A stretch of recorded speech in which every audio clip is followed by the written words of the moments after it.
Hi, everybody, and welcome to another episode of My Community. I'm here with none other than dear old Dad. Dad, how you feeling? I'm feeling good. How about you? I feel pretty good. Thanks for asking, Pop. Before we get into it, Dad, why don't you tell the audience a little bit about yourself? Right now, I'm happily retired school teacher. I taught New York City public schools for over 30 years, and Catholic schools for that matter. Living here in Point Pleasant, New Jersey. Two lovely children, one lovely daughter-in-law, and my son John, who you may know from being on the other side of the table, and his wife Katie are expecting my first grandchild sometime around our birthday in November/December. So that's it, right? Yeah, no, that covers the basis, and obviously that kind of gets us on the topic in a way of today's story, which is love. Everyone's favorite topic. Everyone loves to talk about love, right? I think maybe, but we're gonna find out how much you love to talk about love, Dad, because today the floor is yours, and it's time to tell your story. Well, I guess I'll talk about predominantly my love for your mom, my wife. Otherwise, neither of us would be here doing this at all. If none of that had happened. Multiversal paradox. Right. I mean, I might be here, but there's no one on the other side of the table, you know? No. But, yeah, so, speaking about love, okay, so, I mean, my love life was really very much, I would say, a mixed bag. Going back to 1970s, there was a lot of trauma and drama in my 20s, makeups, breakups, long trips through the desert, just looking, as I was saying back then, looking for that heart of gold. I was looking for that special person to spend the rest of my life with, or at least, a few weeks, a few months. Anything at that point, anything would do. But no, seriously, I was looking for someone with a heart of gold. That was very much, enamored. Speaking of love, of the concept with via the Neil Young song, that I would find someone that that had that heart that I could hang on to, and. Throughout the 70s, after I graduated from college, worked all kinds of ridiculous jobs. I pushed textiles in Midtown Manhattan, where that was a thing. I dug graves for $75 a hole. Actually, it was $150 a hole if you did them double deep, which was a bargain. I worked at Richmond Town on Staten Island, which was a place where they would have tours. It was one of the oldest places on Staten Island, old buildings going back to Revolutionary Wars, and I would be a caretaker there. And I did some substitute teaching because that was ostensibly going to be my profession. If the whole writing for a living didn't work out, that was the fallback, to be a school teacher. So somewhere around the fall of 1980, right around my 27th birthday, I got a call from Monsignor Farrell High School, all boys high school in Staten Island. and they were having their semi-annual teacher strike because they paid their teachers like terribly, and they were desperate for teachers. So lo and behold, they hired me. And on December 1st, 1980, I started my first day at Monsignor Farrell High School. And while sitting in the teacher's lounge, this woman crashed through the door, and she was like a whirlwind. She was a dervish. She was everywhere all at once, and it was like, "Well, how you doing? Oh, my name's Denise. How are you? Well, are you new here? Yes, they just hired me 2 weeks ago." It was like, "Whoa, lady, slow down." I mean, it was a lot, But I mean, this person, the spoiler alert, turns out to be your mom. We got to be really good friends over the course of that first year. I think, to be honest, we were both still kind of semi-involved with other people, and by the end of the school year, I asked her to kind of go out for a date. I took a shot sometime around June. I said, let's go out. And at that point, she had a car, and I didn't. So we went to the local Chinese restaurant, and I figured, after the Chinese restaurant, maybe we'll go back to my apartment and see what happens. But after we had dinner, we were driving, and she said, "Oh, no, I don't feel really well." And I was like, "Really?" She says, "Yeah, I think I'm gonna have to drop you off at the train station." So yeah, she dumped me at the train station. I took the train back to Cottonville, to my apartment, and that was kind of it. She visited me over the summer at my apartment. I thought she looked really good. And but that was our actually only contact until the following school year. Following school year comes, and once again, sometime around October, we went out for another dinner, came back to my apartment. We watched, what was it? Oh, Friday the 13th, the first one, the original. Right. I remember you told me about Yeah, this. because I figured that would be really romantic. A classic, yeah. Right, but also it gave me the opportunity. If it got scary, I could throw my arm around her. Exactly. So I did the arm around her, but that was it. I just got the arm around her. Flash forward to December. And again, I could be really specific on these dates. So it's December 17th, 1981. Jesus. And the way, uh-oh. And it was at a concert. No, let me turn this off. December 17th, 1981.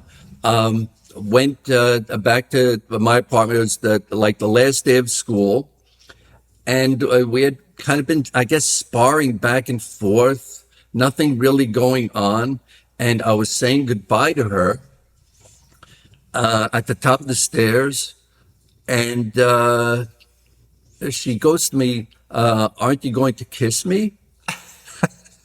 And I was like, "Oh, okay." So I went in, and we had like the big, like, legit kiss that for like a while. Right. And it was surprising and wonderful. And then after that happened, I think that somewhere in the midst of that, my friend Rocky came by, because it was Friday night, and I was a Boy Scout leader at the time, and he said, "Yeah, you come to Scout?" It's like, "No, I'm kind of busy." It's like, "I'll be there in a little while." I was like, "Okay." So anyway, we finished doing what we were doing at the top of the stairs, and she left, and she went down to the bottom of the stairs, and I ran after her, and I said, "I love you." And it just came out of me, and I immediately thought that this is a mistake. Because you don't want to like put it out. I was always very careful about that. Yeah, no, you got to be careful with the big three, man. No, you can't put out there. Like on Seinfeld, he just lays there, and she was like, "Oh, okay," and she was gone.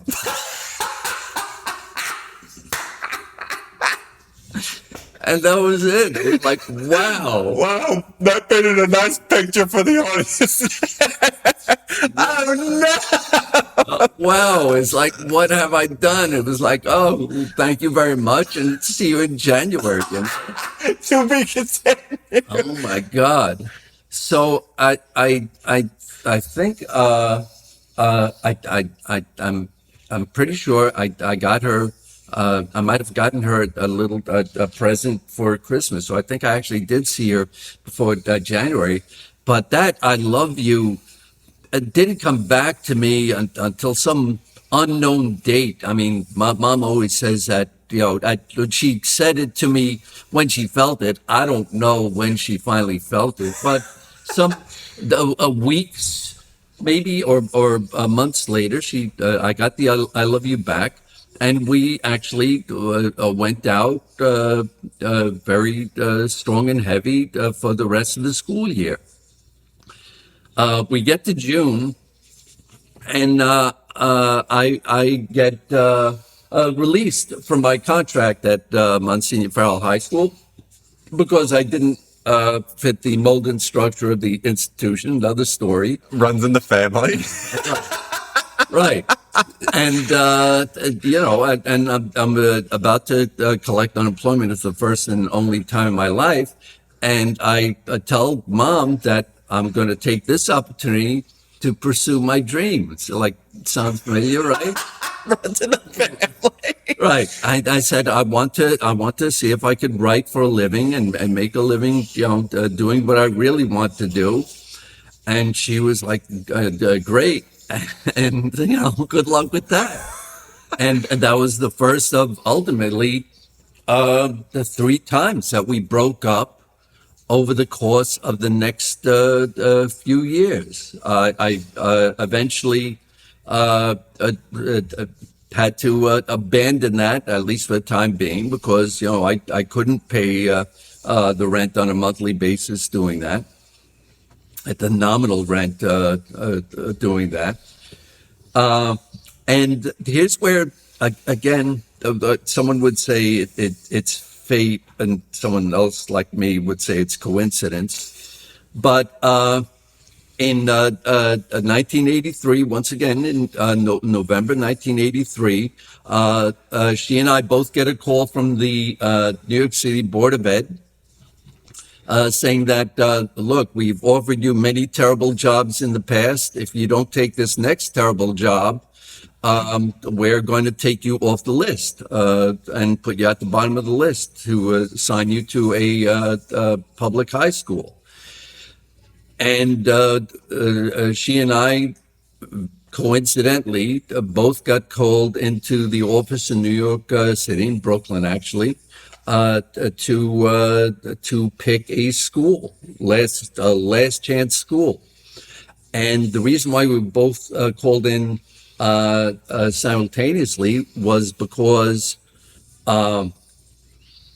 we had scored within 1/100th of a point on the New York City teachers licensing exam.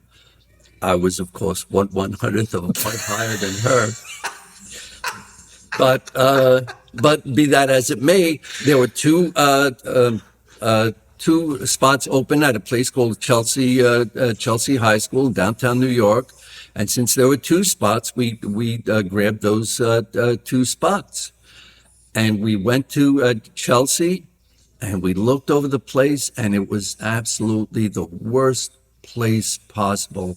We went in there. It was awful. It was vocational high school. It had recently been converted, so they started taking in females. So there would be like one female in a class of like 30 like criminals. So it was a terrible, terrible pick. And the guy there begged us to take the job. He said, and I was like, don't do it, don't do it. And we was like, okay, we'll go out to lunch, decide, and come back and tell me. And we went out to lunch, and I told Denise, look, let's go to Bermuda. Let's think real hard about this. I'll get another job. My uncles had a business. They were where I was a copywriter for films at that time. I said I'll beg them for a job, see if they'll take me in, but let's not do this. This is just a terrible place. Let's not do it. Let's reconsider our entire lives and take a break. Which was like, okay, I agree. And we went back in, and she caved immediately. The guy begged us, and she was like, well, we could just try it for a little while. So we did. And we did. We spent the next 3 months, the 3 most horrible months I've spent on any job in my life at Chelsea. After 3 months, we both applied for a hardship transfer because it was a terrible commute to get there every day. Had to jump through hoops, go to the MTA, get official documents saying how long it took to get there by public transportation. Had to get, the broom of the Wicked Witch of the West, all kinds of stuff. And finally, we got reassigned. I got reassigned to my alma mater, Townville High School, and she got assigned to Susan Wagner High School, also on Staten Island. And that's where we worked for the next 6 months until I got bounced out of there. And another long story, but I got bounced out of there, ended up teaching in Brooklyn for the next 15 years. And she ended up teaching at Wagner for a few years and then finally forsaking that. But somewhere after our third breakup, I would say somewhere around 1985, I thought I was finally ready, because there was never any doubt from that moment in 1980 when I ran after her down the stairs that I wanted to get married. I asked her to move in with me, to live with me. She didn't want to do that. But I was sure that I wanted to be with her, and she was sure that she wanted to be with me and have babies. And I think what it came down to, I really wasn't ready for the whole baby thing, but I was ready to be in love. And by the time 1985 came around, I was ready to be in love and get married and have babies. And I asked her on the anniversary of our that day that I ran after her, December 17th, actually 1986. I did the whole legit thing. I got down on my knees. I got the ring, which she had picked out, technically 10 days before. And asked her to marry me, and we went to a place that doesn't exist anymore, which was our place, and the painting is hanging in the hallway right here, Sleepy Hollow Inn on Staten Island, and had dinner, went back and told our folks, and honestly, the rest is history. Got married August 16th, 1987, the date of the harmonic convergence. You could look it up. And here we are, 38 years later, and talking about it between the two of us. Pretty So, wild, right? How that works. it's ridiculous how that works, right? Yeah, I it mean, is. the odds of like finding another human being Yeah. that, and I've always said that will generally, tolerate your shit. It's a statistical anomaly in itself. It is. Yes. And the mom has always said that she believes in the idea of a soulmate. And I don't, I mean, I can't say that I believe that. I think there is, I would like to think, or statistically again, there's more than one person out there. Soulmates. That you can find and that will live with you and be with you and have babies with you and tolerate you Sure. for the rest of your life. But the odds are kind of astronomical to finding that person, I think. Yeah, no, because we all have our own idiosyncrasies, all our own wacky worlds that we live in. Right. It's interesting to find that we could find that person that actually wants to be a part of our own private world. Right, so to and speak. take the journey, with us. Like, oh, you mean forever? Yeah.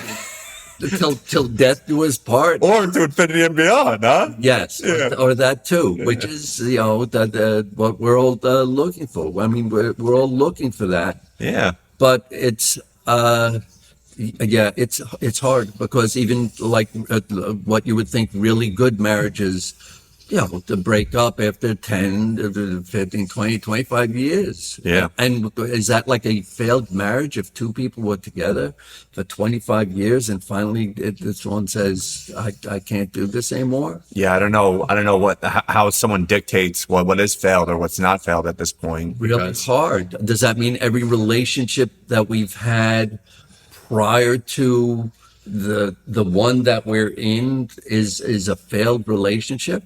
Well, I mean, you have that philosophy where every person you date prior to the person you marry is like practice for the big game, so to speak. And I do agree with that in the fact that they're all experiences. And again, you could relate it to like going for jobs, right? Like jobs and dating are very similar in the fact that they're interviews.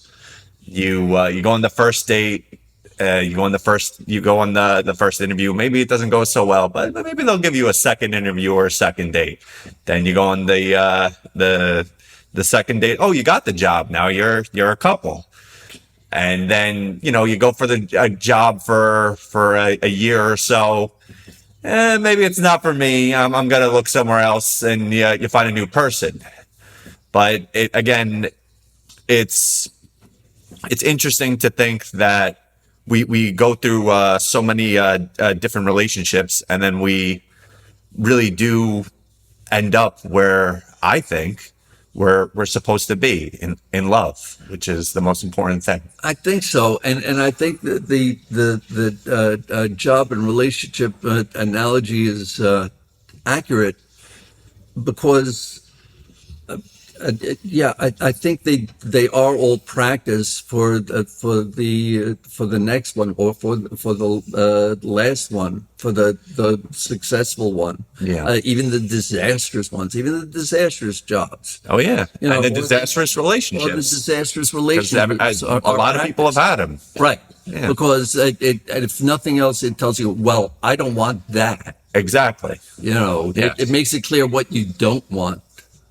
So I think yes, that they're all practice, or they all build toward the ultimate successful relationship and or job, and that's how we get here. None of that time is actually wasted. Someone would say, "Oh, I wasted 2 years of my life in that relationship or on that job." No, you didn't. It was just a stepping stone till to the next one. Yeah, it's all part of the process and the bigger picture of life, Right. so to speak. Right. But yeah, I think that's a good way to couch it, because at the end of the day, what is it? Is it in one of Kevin Smith's movies where he's like, it's all about like life is just experiences, right? And we're all living in these different moments, and we're all in our own little world. But at the end of the day, these experiences kind of make who you are. And in a way, a relationship, a job, all these things are a part of the experience. They're a part of your experience Right. at the end of the day. Right. And to be able to find someone and share these experiences is the ultimate goal. I mean, your mom and I have gotten to this place, and in an imperfect, I mean, there is no such thing, sorry, as a perfect No. relationship. Definitely not. So we've gotten to this place, and P.S. like again, spoiler alert, we have battled on and off for the better part now of honestly, like we're talking. So that was 1980. It's going to be 45 years this December, and there are days where we still battle. And there is a time, and again, if you have open lines of communication, I've said this before, where you're honest with each other, and if there's something that you don't like and you have to put it out there, well, first of all, the person is going to accept that and accept you, or they're not. And that's where the relationship fails. That's where it falls apart.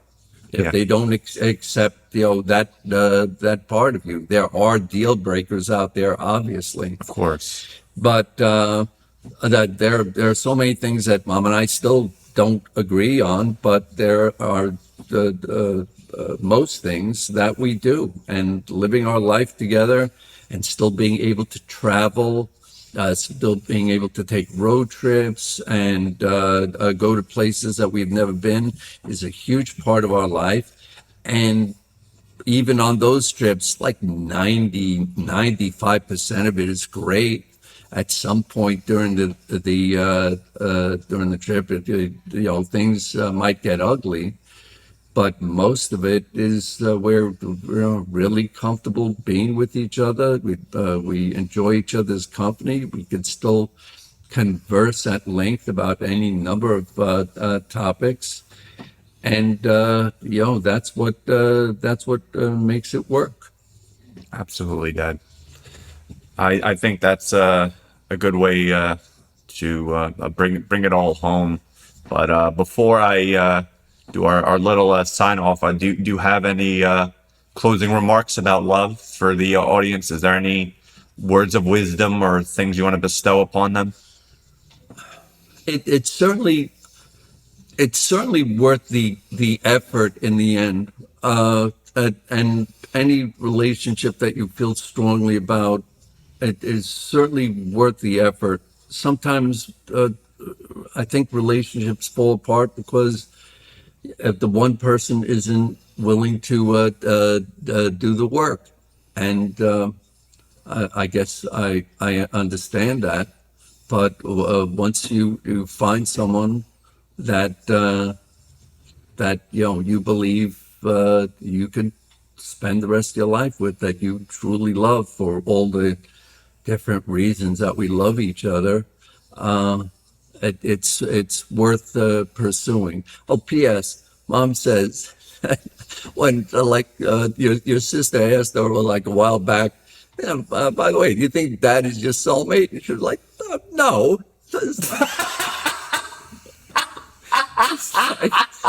So you believe in soulmates? Wow. I'm not necessarily like that guy. Wow. That guy is still out there somewhere. Oh, I'm sorry if I clapped, guys. That guy is still out there somewhere. Then maybe, Maybe in Nirvana, she'll meet him in heaven. or after I pass in my Holy 90s, shit. she'll stumble over him at the funeral. or something Shots like that. fired. Shots Yeah. fired. And I was like, and it's again, not that on the flip side, not necessarily that I believe the mom is my soulmate, because like I say, I of all the millions/billions of people out there, I think that there can be more than one person that you can spend your life with. But in the end, I'm so lucky to have found the person that I love, and have spent this ridiculous amount of time with her, and more to come. I've been blessed. Good way to put it, Dad. All right. So that's all we have for today on the topic of love for my community. Next episode, we're gonna go to Looney Tune Land and talk about it with Bugs Bunny and see what